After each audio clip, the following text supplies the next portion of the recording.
الحمد لله والصلاة والسلام على رسول الله وعلى آله وصحبه ومن والاه.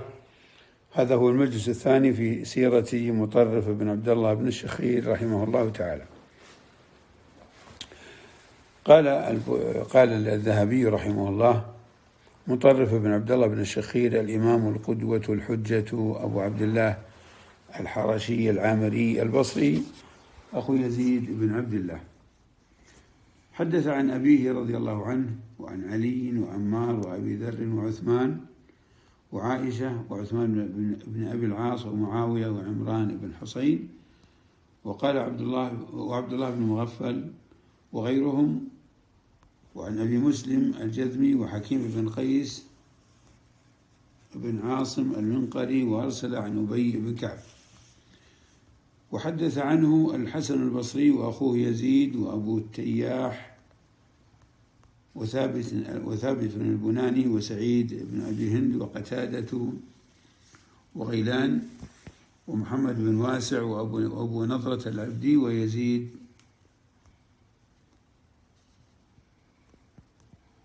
الرشك وحميد بن هلال وسعيد الجريري وابن أخي عبد الله بن هانئ بن عبد الله بن الشخير وعبد الكريم بن رشيد وأبو نعامة السعدي وخلق سواهم. قال الذهبي رحمه الله: أنبأنا ابن أبي الخير عن اللبان أنبأنا الحداد أنبأنا أبو نعيم حدثنا يوسف قال حدثنا الحسن بن المثنى قال حدثنا عفان قال حدثنا حماد بن سلمة عن ثابت المطرف بن عبد الله بن الشخير عن أبيه قال: أتيت النبي صلى الله عليه وسلم وهو يصلي ولصدره أزيز كأزيز المرجل من البكاء. قال المطرف: وكان ثقة له فضل وورع وعقل وأدب. وقال العجلي: كان ثقة لم ينجو بالبصرة من فتنة بن الأشعث إلا هو وابن سيرين، ولم ينجو منها بالكوفة إلا خيثمة والنخعي. وقال مهدي بن ميمون: حدثنا غيلان أنه كان بينه وبين رجل كلام فكذب عليه فقال: اللهم إن كان كاذبا فأمته، فخر ميتا مكانه. قال: فرفع ذلك إلى زياد فقال: قتلت الرجل؟ قال: لا، ولكنها دعوة وافقت أجلا. كان مطرف يلبس المطارف والبرانس ويركب الخيل ويغشى السلطان، ولكنه إذا أفضيت إليه أفضيت إلى قرة عين. وكان يقول: عقول الناس على قدر زمانهم. هذه المقالة عجيبة، عقول الناس على قدر زمانهم، وقد علقنا عليها في اللقاء الماضي أنه الناس في زمن العلم تجد أن عقولهم وافرة، وفي زمن اللهو تجد أن عقولهم هباء وأفئدتهم هواء. قال مطرف: فضل العلم أحب إلي من فضل العبادة وخير دينكم الورع. قال يزيد بن عبد الله: مطرف أكبر مني ب10 سنين وأنا أكبر من الحسن ب10 سنين. قال الذهبي: قلت على هذا يقتضي أن مولد مطرف كان عام بدر أو عام أحد، ويمكن أن يكون سمع من عمر وأبي. وقال سعد: توفي مطرف في أول ولاية الحجاج. قلت: قال: بل بقي إلى أن خرج عبد الرحمن بن الأشعث بعد 80. وأما عمرو بن علي والترمذي فأرخ موته سنة 95، وهذا أشبه. إذن هنا 3 أقوال في موت أو في وفاة مطرف: أنه توفي في أول ولاية الحجاج، وأنه توفي بعد 80، وأنه توفي بعد 90. وفي الحلية قال مطرف: لأن أبيت نائما وأصبح نادما أحب إلي من أن أبيت قائما وأصبح معجبا. قال الذهبي رحمه الله: قلت: لا أفلح والله من زكى نفسه أو أعجبته، لأن النفس أمارة بالسوء. وإذا أراد الإنسان أن يعرف مقدار عقله فإنه يتبين أعداءه.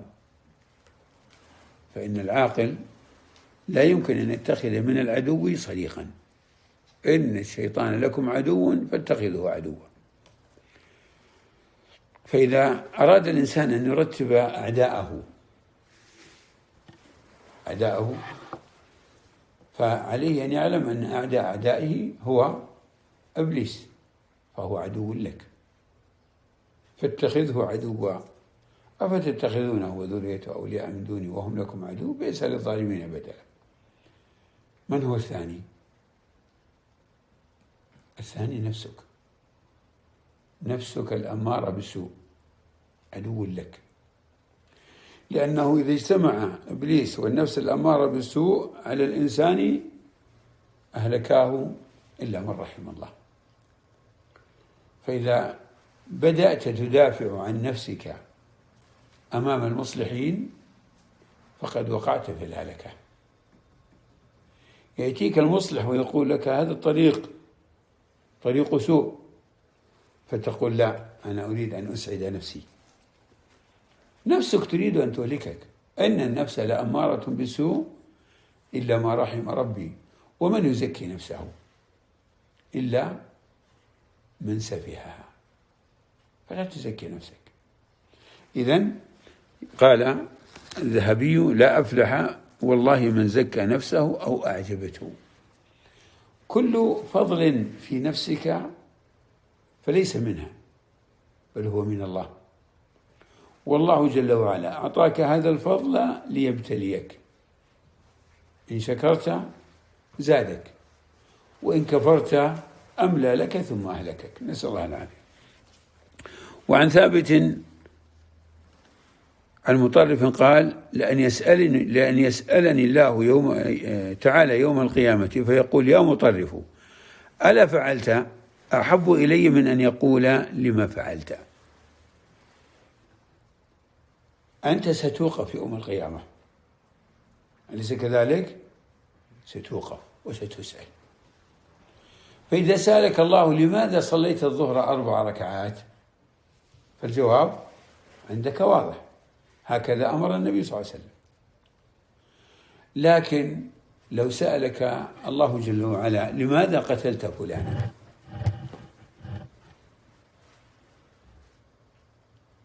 فإنه ليس عندك جواب. فبالتالي على الإنسان أن يعرف أنه موقوف ومسؤول. يقول لأن يسألني الله فيقول ألا فعلت كذا. يعني لو أن الله وقفك يوم القيامة وقال يا منصور ألا صليت بعد الظهر 2 ركعتين، ستقول فرطت، فاتتني، كسلت. لكن لو سألك لماذا صليت العصر 5 ركعات،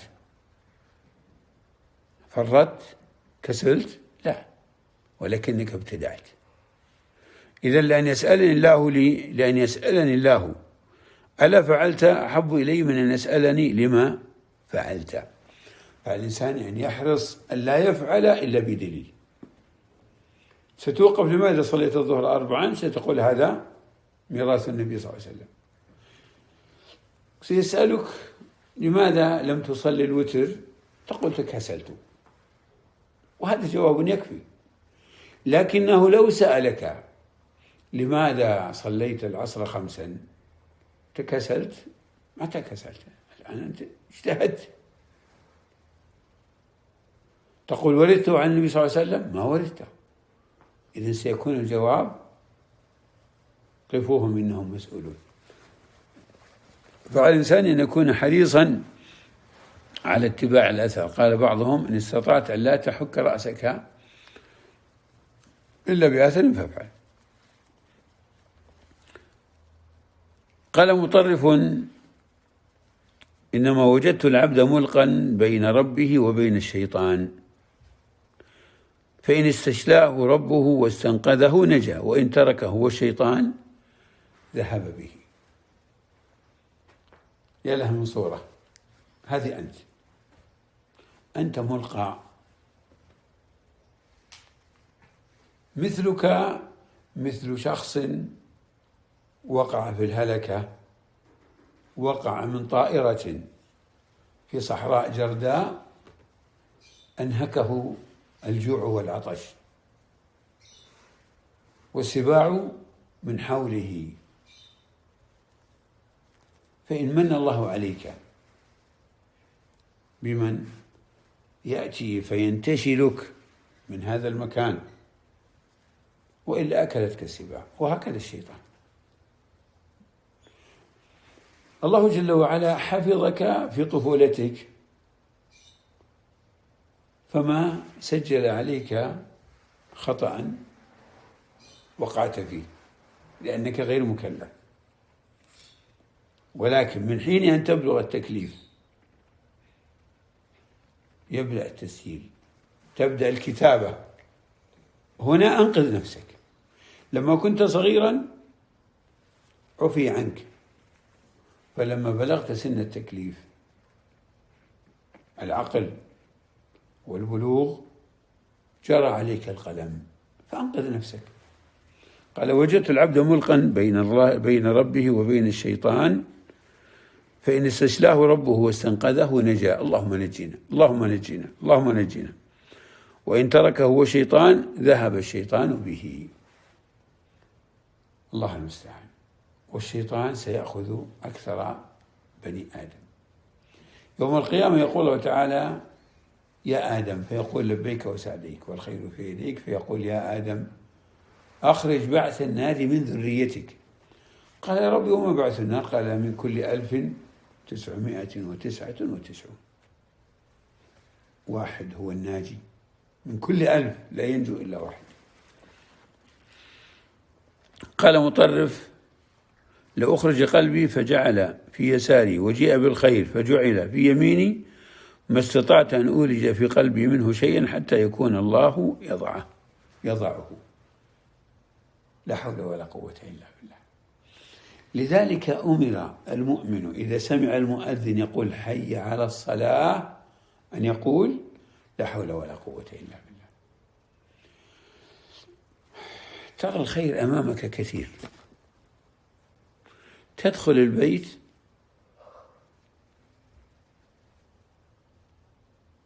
فيغلبك الشيطان فلا تقول بسم الله، تغلبه فتقول بسم الله. يغلبك الشيطان فلا تقول السلام عليكم، تغلبه فتقول السلام عليكم. تدخل يغلبك الشيطان فلا تبتسم، تغلبه فتبتسم، وهكذا. إذن تأمل أنها أشياء سهلة جدا، سهلة. حينما تلبس نعلك يغلبك الشيطان فتبدأ بالشمال. حاول أن تتذكر تصطاد نفسك وأنت تلبس النعل أو تخلعه. ستجد أن الشيطان حريص على أن يغفلك، والله جل وعلا معك، لكن بشرط أن تتقرب منه. إذا لم تتقرب من الله فالله غني عنك. فكفروا واستغنى. ألم يأتكم نبأ الذين كفروا من قبله عطني يا الآية فذاقوا وبال أمرهم ولهم عذاب ذلك اللي قبلها أولا. فكفروا واستغنوا، فكفروا وتولوا واستغنى الله والله غني حميد. فالله غني حميد، لابد أن تقبل عليه، لابد أن تتذلل له. فإذا أقبلت عليه وتذللت له أبشر، ولا يزال عبدي يتقرب إلي بالنوافل حتى أحبه. إذن لا تستطيع أن تدخل الخير إلى قلبك إلا بحول الله وقوته، ولا يمكنك أن تحصل على هذه المزية حتى تطرح بين يدي الله، فتكثر من قول لا حول ولا قوة إلا بالله. قال قتادة: إن هذا الموت قد أفسد على أهل النعيم نعيمهم، فاطلبوا نعيما لا موت فيه. صحيح، الموت أفسد علينا، مهما تنعمت فالموت سيهدم لذتك. نسأل الله حسن الختام. قال مطرف: ليس لأحد أن يصعد فيلقي نفسه من شاهق ويقول قد قدر لي ربي، ولكن يحذر ويجتهد ويتقي، فإن أصابه شيء علم أنه لن يصيبه إلا ما كتب الله له. العبد لا يختبر الله، العبد لا يختبر الله أبدا، ولكن الله هو الذي يبتلي عبده. فالله جل وعلا غرز في غريزة الإنسان البعد عما يؤذيه، بل حتى الحيوان البهيم لو أنك أطلقته في يوم صيف في مكان مشمس وليس فيه إلا قطعة صغيرة من الظل، لوجدت أنه يركض ليكون في الظل. كذلك الإنسان، إلا أن الشيطان سلط على الفطرة فصار يحرفها. الشيطان سلط على الفطرة فصار يحرفها. وسأضرب لك مثال وانتبه. شخص سافر لمدة 17 ساعة، ما أكل وما شرب،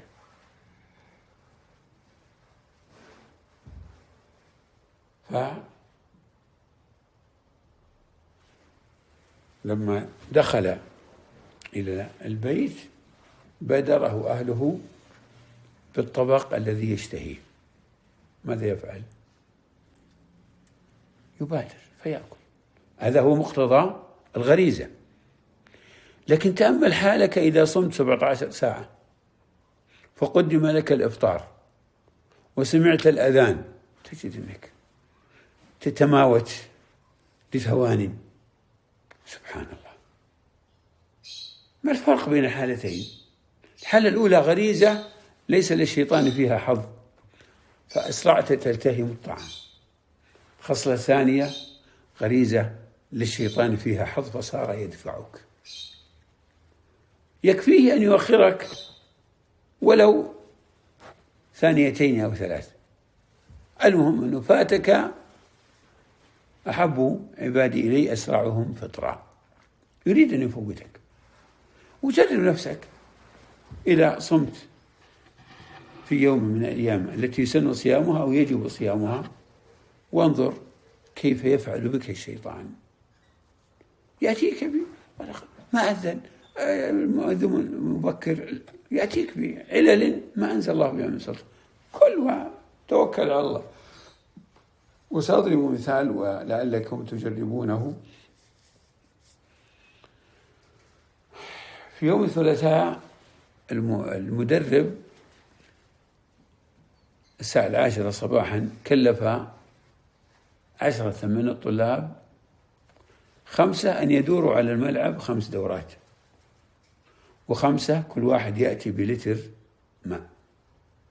حدد لهم المكان، قال في الغرفة هناك 5 لتر ماء، كل واحد يأخذ لتر وينتظر إخوانه. ركض الطلبة 5، فلما انتهوا بادرهم إخوانهم فأعطوهم الماء. ماذا سيفعلون؟ سيشربونه سريعا. هذا في يوم الثلاثاء. في يوم الأربعاء نفس 5 كلفهم أن يدوروا، وال5 كلفهم أن يأتوا بالماء. هل ستتغير الصورة؟ لا. ولكن لما جلس 5 للشرب أخبرهم المدرب أن الماء هذا زمزم. سيقف الشيطان هنا. طيب هم أمس شربوا زمزم، لكن الشيطان لم يعلم وهم لم يعلموا فشربوه هنيئا مريئا. اليوم سيشربون فيجرون، وبالتالي سيحرص الشيطان أن لا يشرب. وجربها مع نفسك والله المستعان. إذن لا تختبر الله، بل تعرض لرحمته واحذر من نقمته وسخطه. قال مطرف: لا تقل فإن الله يقول، ولكن قل قال الله تعالى.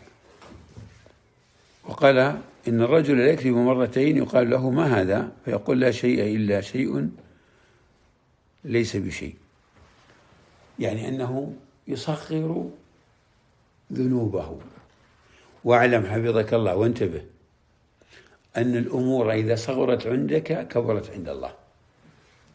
الأمور إذا صغرت عندك كبرت عند الله، فمن صغر ذنوبه عظمت عند الله، ومن صغر حسناته عظمت عند الله. ما علامة تصغير الحسنات؟ أنك تقول ما سويت شيء، أستغفر الله أنا مقصر، فصغرت حسناتك في عينك كبرت عند الله. الشيطان يحرص على العكس، أن يكبر حسناتك. ما شاء الله من مثلك اليوم، أنا صليت الفجر جماعة وكنت في الصف الأول فيعدد لك هذه الأعمال التي لو أنك بقيت ساجدا إلى أن تموت ما أديت حق نعمة من نعم الله عليك، لكن الشيطان يضخمها حتى تتكاسل، ويصغر ذنوبك حتى تجترئ عليها، والله المستعان.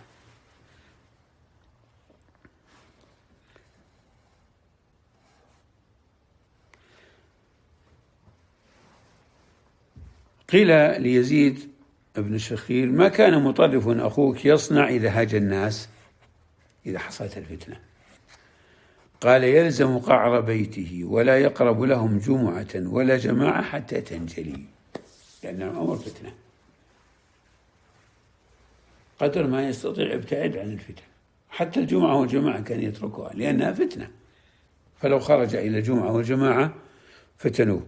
طبعا أنا لا أوافق على أن تترك الجمعة والجماعة، لكن احرص على أن تكون بعيدا عن الفتن. خطيب هذا المسجد يثير الفتن ويحضر عنده المفتونون، لا تذهب إليه، اذهب إلى مسجد آخر لهم، قال لهم يعني لأصحاب الفتنة، ولكنه يبحث عما كان أفضل. وقال مطرف لأن آخذ بالثقة في القعود أحب إلي من أن ألتمس فضل الجهاد بالتغرير. إذا قعدت فأنا واثق أني لن أسأل، لكن إذا جاهدت سأسأل أهي راية جلية أو راية عمية، فإن كانت عمية فهي قتلة جاهلية، والله المستعان. كان مطرف يلبس الثياب ويركب الخيل. قال حدثتني امرأة مطرف أنه تزوجها على 30,000 وبغلة وقطيفة وماشطة، يعني أنه كان رجلا غنيا فكان يدفع مثل هذه الأشياء. كان مطرف يخضب بالصفرة.